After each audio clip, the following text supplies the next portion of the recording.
Okay, right here, we're back on the wheelbarrow. I've started with the first one already.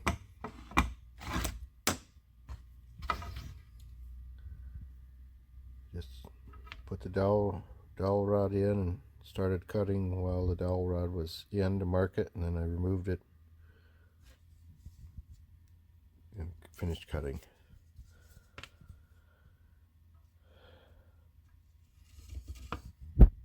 Something like that. And then I cut it, notched it with the saw, and then cut it off, and these will be glued and put back into these holes. And that way when I re-drill to put the bolt back in, it'll be hopefully stronger. Okay, I've covered one side with the aluminum foil, and that way when I put the glue in, it won't weep out the other side, and if it does, it's a relatively flat surface, so it'll conform sort of.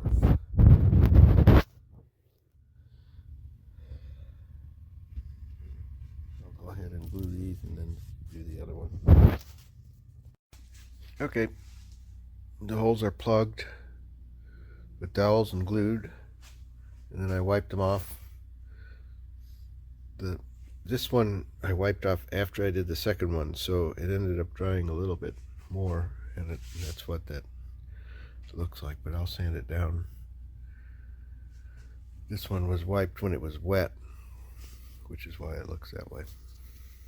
I mean, this was still wet. It was like 5 minutes of difference between the two, but still it was enough. Alright, we're back on this wheelbarrow pegs. You can see that whatever position they were in, the pegs moved. But you can see that it's pretty much flush here. So maybe when the peg went in and I cut it, it was a little bit too long. So I'll have to cut that down. But the primary reason I'm filming this part is that you can see this aluminum tape just peels right off. Even if the wood glue made it through all the way down there.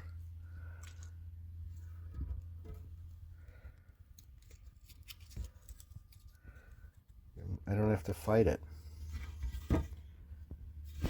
You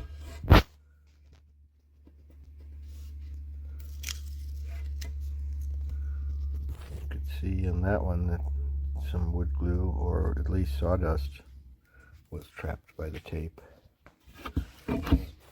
And you can see that this one actually didn't even fully go through. But that's okay, because they're going to get drilled out, but they're going to get re-drilled to the size of the bolt again. And I'm just hoping that the dowels that I'm drilling out will give it a little bit more material in there, so there's less slop in the bolt. It could just be a waste of money, and if it is, then so what? So today we're gonna drill the bolts out. I have a bolt that's going back in here as a replacement. These washers are for the plastic tub to go on both sides.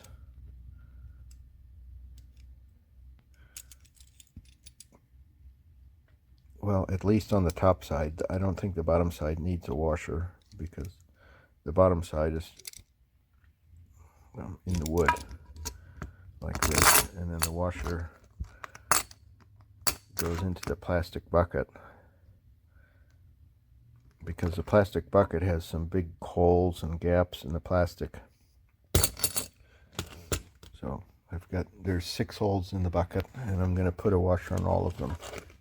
Even though 2 of them probably don't really need it, they're still slightly larger than the head of the bolt.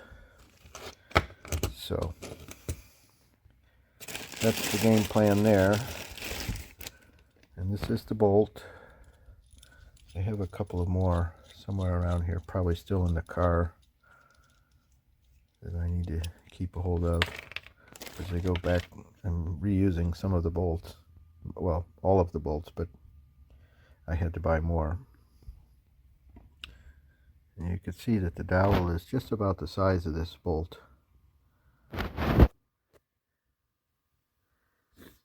And so you're like, you would think to yourself, well, why would you bother putting a dowel the same size? Well, when I drill this out, I'm hoping that some of the glue and the material will give that inner core a little bit more body to help with the rigidity of this bolt in the wood.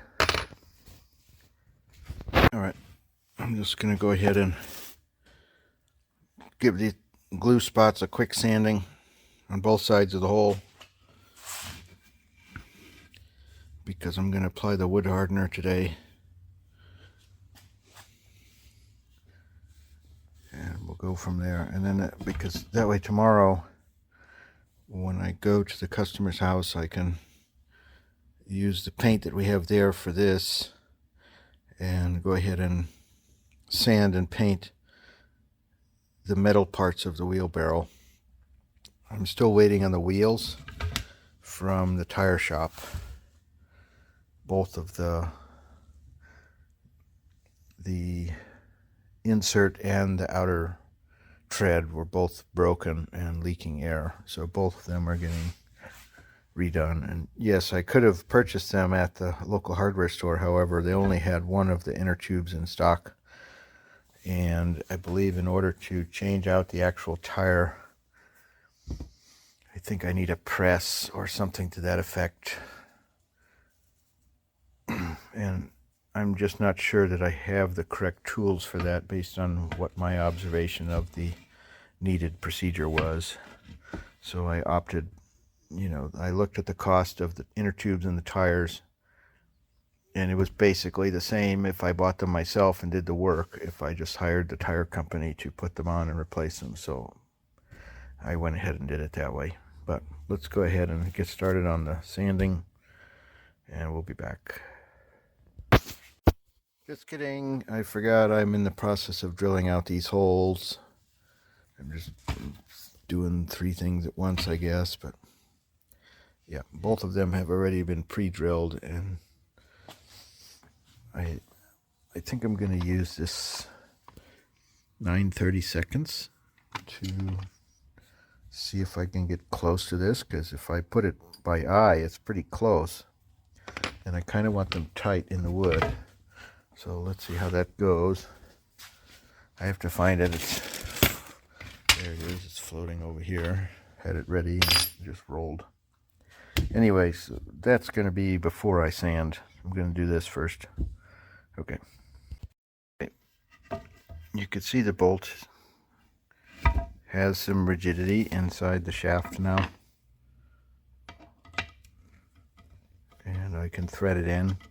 And yes, this will be annoying when I'm assembling it, because this is a flathead and there's a lot of thread, but the wood's old, the metal is soft, and I think this will just help secure it so that it's at least not limpy and gloopy, all wobbly wonkus when I go to finish the actual assembly. I want it to have a little bit more rigidity, and this is what's happening. Now, this bolt is supposed to be, I believe it's a 5/18. What is let me double check here. This says 5/16, but if I remember right at the bolt store, oh, I should have just wrote it down, but when I tested the size of the nut on the sizer, for some reason 5/18 rings a bell. It could have been 5/16.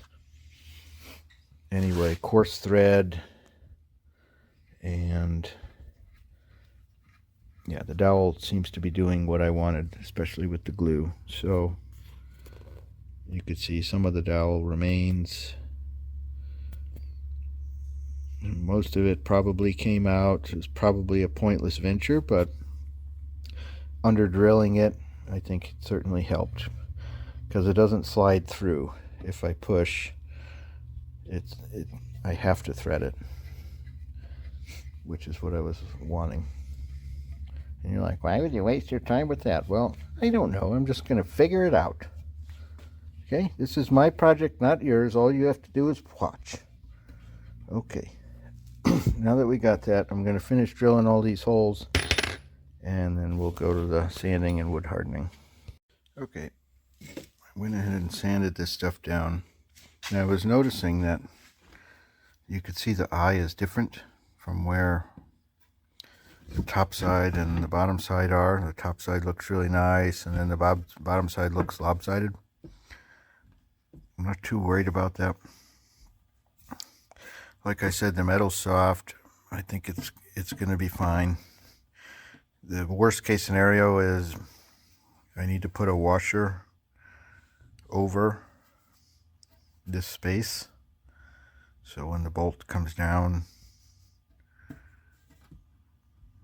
and the nut is here, whatever the metal piece it's connecting to, or the bucket that's soft, will have a little bit of rigidity here, even if it's cattywampus. So I don't have a drill press, or that's what I would have used. I suppose I could have put it into the vise and attempted that, but that still would have been a bad angle for drilling. So looks like I didn't drill straight on every single one. Some of them are pretty bad. Some of them are close, but that one's probably the worst, if not this one. And you're like, oh, how could you do that? Well, it's fine. It'll be fine. So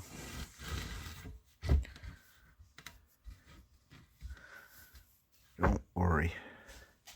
You'll see it when it goes back together. It's going to be fine. Anyway, that's where we're at for now. I'm going to go ahead and put the wood hardener on now.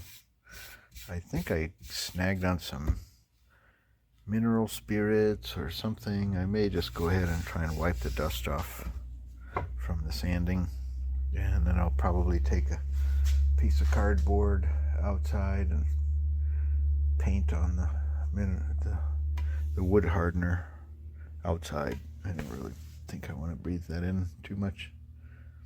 So anyway, that's where I'm at with that. Okay, I'm about to go start painting the wood. I've got it set up out there, and there's somebody out there, so I'm not going to be talking while I record, but you'll get the idea.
Okay, so in the application instructions it says to apply several times until glossy, which in some parts it is.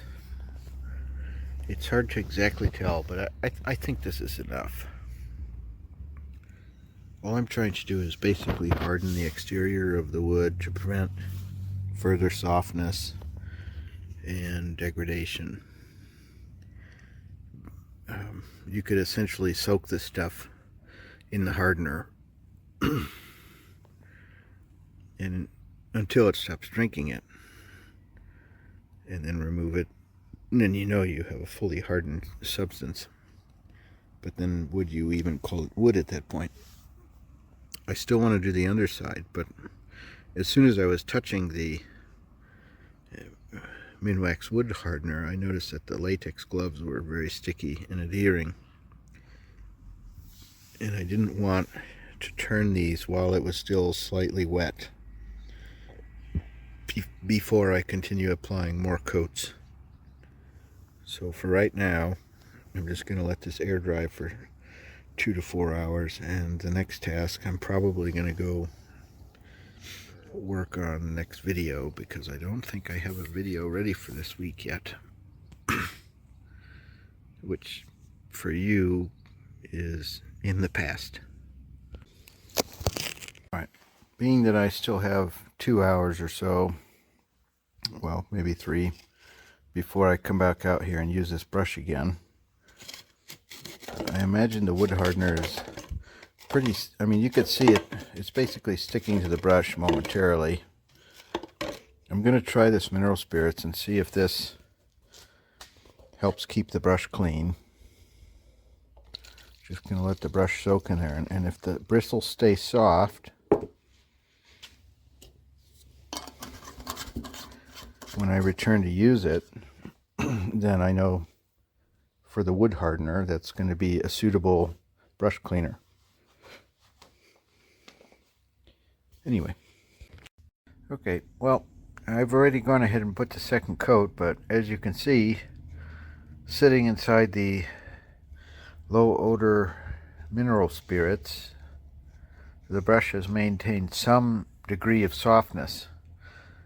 So I use this other cup as the dispenser to the brush for the wood hardener. And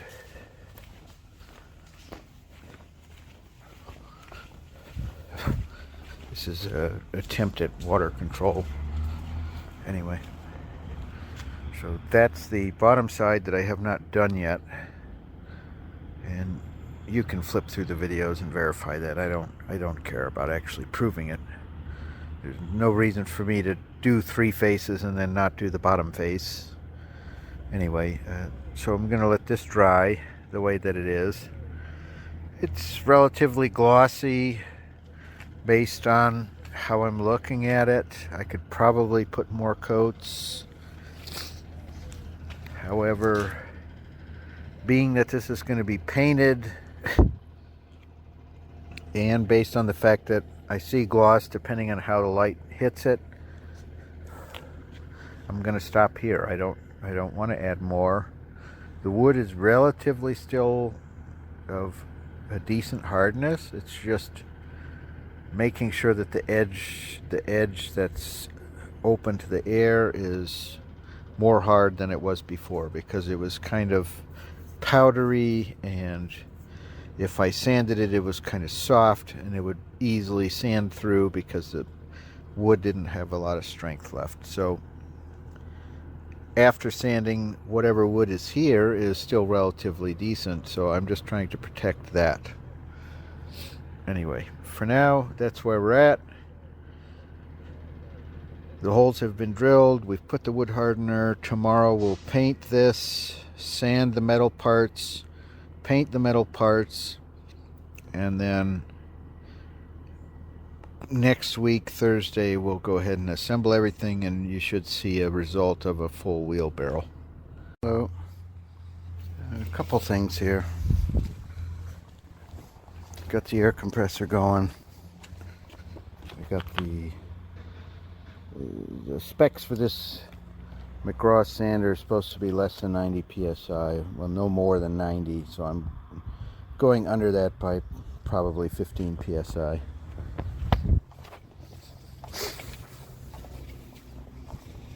I've painted 3 sides of these wheelbarrow handles with the patio railing paint. It's this Easy Care Ultra Premium. It's a paint and primer. And as my client has requested, it's just supposed to be functional. It doesn't need to be perfect, but we do want it to work a long time if we're going to have it apart. So we decided, after the wood hardener, which can be painted on, which was the Minwax wood hardener, to a glossy finish, you can paint the surface of the wood hardener.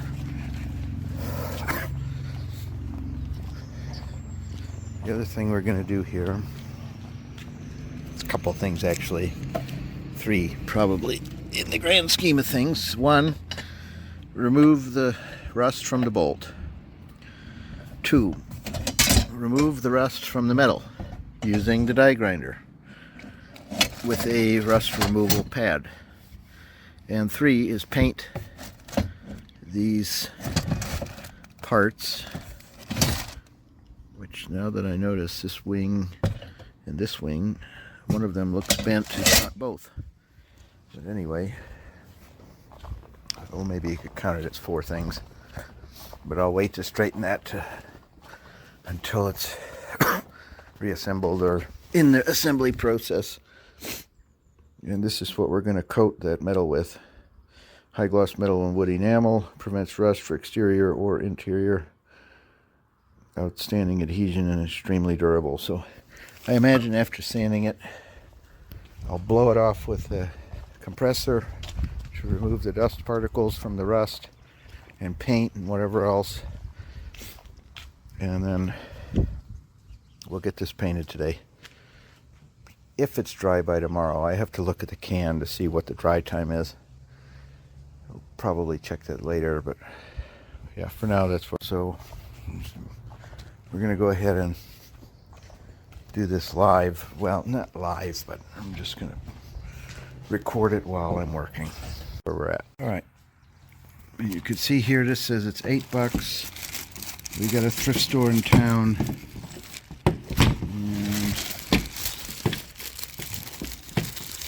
If I remember right, that's what I paid.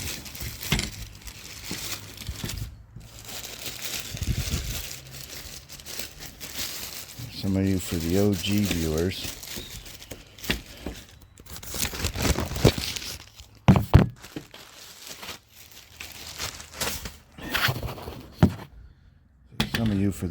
viewers, will know this is from Wish. And yes, it still works. And yes, it was a good purchase. It was actually a good purchase. I've used this many, many times. Many, many nights. I would just hook this end to the frame of the bed and then put the phone in here. And, you know, sometimes it'd get a little wobbly, or, you know, what do you call it? Like from your breathing, you know, it might shake a little bit, especially if my dog was on the bed. It would be kind of doing this with the phone, so you could just hold it with your hand and it would stabilize, even, and it would counter the dog's breath. She used to lay at the end of the bed, but she would get hot and then jump off after a couple minutes. So, but it worked really well anyway. And so the plan is,